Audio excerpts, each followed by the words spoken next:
Welcome to Local Edition. I'm Brad Pomerance. We are in San Diego today. We are joined by a member of the San Diego City Council. His name is David Alvarez, and San Diego, like much of California, is facing a housing crisis really at all levels. So I want to talk about homelessness, affordable housing, and housing that is affordable. Right. Let's start with homelessness. San Diego County, down a little bit in 2016, but still has gone from 12th in the nation to 4th in the nation in terms of homelessness. What do you see? What do you hear? You know, what we're actually seeing, and we did our homeless count a couple of weeks ago, and I was out there at 4 in the morning, and several of us were out there interviewing individuals, and what we're seeing is it's no longer what I think people usually assume a homeless person is, which is maybe someone with an addiction or a mental health issue. That does exist. It's individuals who were business owners who lost their business. It's people who were your neighbors just a couple, maybe months ago. And so it's really impacting everybody. And it's the cost of housing that's driving a lot of that. And what's so remarkable about this crisis is that what we are seeing is homeless folks really everywhere. It's not just on the metaphoric Skid Row.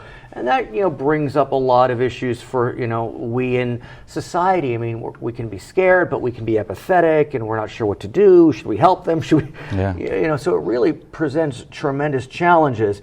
So what does San Diego do? What is it doing to address the crisis? I know veterans homelessness is a soft spot for San Diego, but that actually seems to be turning a bit. But what are you looking to do to address the challenge? Well, one of the things that we're looking to do is trying to put people in housing, and in permanent housing, so that they have that stability. But you also need to make sure that you wrap the services around that individual to make sure that they're getting the support that they need. And let's talk about that, because your friends in Los Angeles, they have taken an interesting approach. In November, the city passed an initiative which provides for permanent housing construction. And then recently the county passed an initiative that provides for wraparound services. So it's a 1-2 punch. Both needed significant margins, and they did pass. Is San Diego looking at a similar approach, asking voters to help with the crisis? I think that's what we're going to have to do. We have to get really serious about focusing on getting people into housing, and because we don't have the housing today, we've got to build it. We've got to find a way to do that, working with our housing commission, using vouchers from the federal government. Hopefully those will still be around. And so, all of those are going to be the tools to get people in the housing, and then if you don't provide the services, you might lose those people because they need that extra help. But I wonder if San Diego faces a challenge in that the voters of Los Angeles have been pretty generous recently. When San Diego had a transportation tax on the measure, on the ballot, so did Los Angeles. Los Angeles passed its transportation measure with 2/3. San Diego didn't. There was a difference. There was a coalition of individuals who were all sort of saying, we've got to do this together. And for example, in the tax measure, there wasn't. And so this is where leadership really is important, to bring all of us together from the county perspective, which provide a lot of the health and human services, the wraparound services for these individuals, and then from the city's perspective, which does allow for the housing to be built in our communities. So do you see that coalition coming together? Because in Los Angeles, there was quite a coalition, left, right, and center.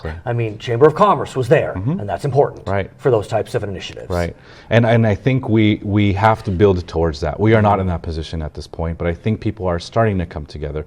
We have individuals like Councilman Chris Ward, who's now leading the regional task force. I know you're not partisan, but he's a Republican, is that right? He's a Democrat. Oh, he's a but the Republican Ron Roberts, who's a supervisor, is also co-leading that effort. And so that's starting to build. He's taking a real interest in this, and that's important because the county has not been at the table before. Let's talk about affordable housing, and I use that as a term of art. That's housing for folks that may be lower income.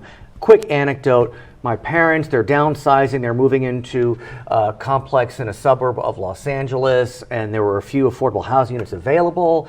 I think it was 4 or 6, and they got 400 or 600 applicants. There's such a need. It's dramatic. That's what's happening everywhere. Anytime you see an affordable project go into a community, we had one with 130 units, over 1,000 applicants here in San Diego only a couple years ago. You're seeing that everywhere. And these are the individuals who are working. They're not, unemployed. They are making some income, but they're not making enough to afford a market rate type of housing opportunity. Here's part of the challenge, though.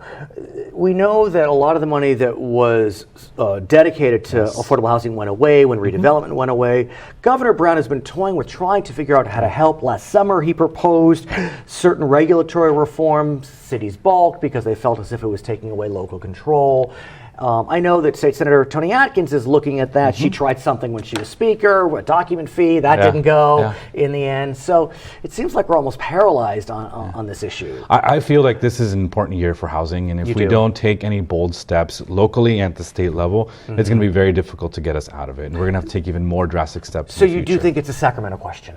I think partially it's a Sacramento question, but I'll tell you, here in San Diego, I'm working with my colleague, Councilmember Scott Sherman, who's a Republican, and myself a Democrat, a very bipartisan, looking at a lot of the similar things that Governor Brown proposed, but at a local level. So how do we reduce a lot of the red tape that exists, the bureaucracy, so that we can get more building as quickly as possible? That's going to help with this. How do we build or allow for the building of accessory dwelling units, those granny flats that people are familiar with? And those have been illegalized for so long. And so making them not only legal, but making them easy to build. There are fees on top of fees that make just disincentivize individuals from doing this, and so we have proposals that we are discussing as we speak at the City Council in San Diego to do that. Let's talk about housing that is affordable, which may be an oxymoron, sir, especially in California. But what we know is in California, the average home costs close to $500,000, which is 2.5 times greater than the national average. And when you talk about coastal counties like San Diego, forget it. Yeah. I mean, you know. Yeah. I mean, the costs are just skyrocketing. I mean, the house that my wife and I, both college graduates, in a very low income community of Logan Heights, which is where we grew up, the house we live in today, we would not be able to afford. That we bought only about 9 years ago. I mean, because it's doubled.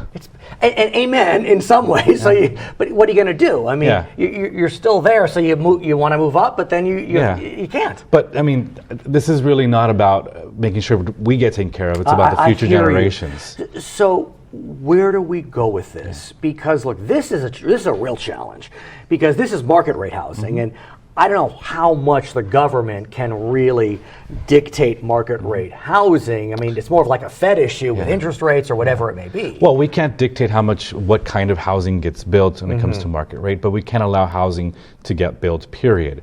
And that's where we've been stuck. The production of housing has been incredibly stagnant over the last several years. You know, every city is required to submit what are called RHNA numbers, Regional Housing Needs Assessments, to say how many housing units do you need to build for the population that you expect into the future. No city in San Diego County has built the number of units to stay on par with Let me bore you with some more statistics, if I may. California needs about 250,000 new units a year, especially in coastal communities. We're building about 100,000. Exactly. And that's typical of all of California, and most importantly, or most difficult to acknowledge, is happening in cities like ours, where we have a younger population that wants to stay, that wants to provide their skill set to the economy. They have to look somewhere else. Maybe they have to move. But is San Diego built out? I mean, are there places to build? No, San Diego is built out, and that's a very important point, because the city of San Diego, but the future of cities and where people want to live these days in the millennial population is more in urban centers. Density? And so density and infill is the future of San Diego, and I think it's the future of a lot of the major cities. And a lot of people don't support that because they don't want to see bigger buildings. They want to keep their single-story residential communities as the way they are. And for a lot of neighborhoods, that's the way it's going to stay. But there are also a lot of opportunities that we need to look at to do the infill, to allow for use of flexibility, to allow for innovation in housing development. Okay, his name is David Alvarez. He is a member of the San Diego City Council. He has announced his intention to run for the Board of Supervisors in a few years in Great San Diego County, where we are today. I'm Brad Pomerance. It's Local Edition.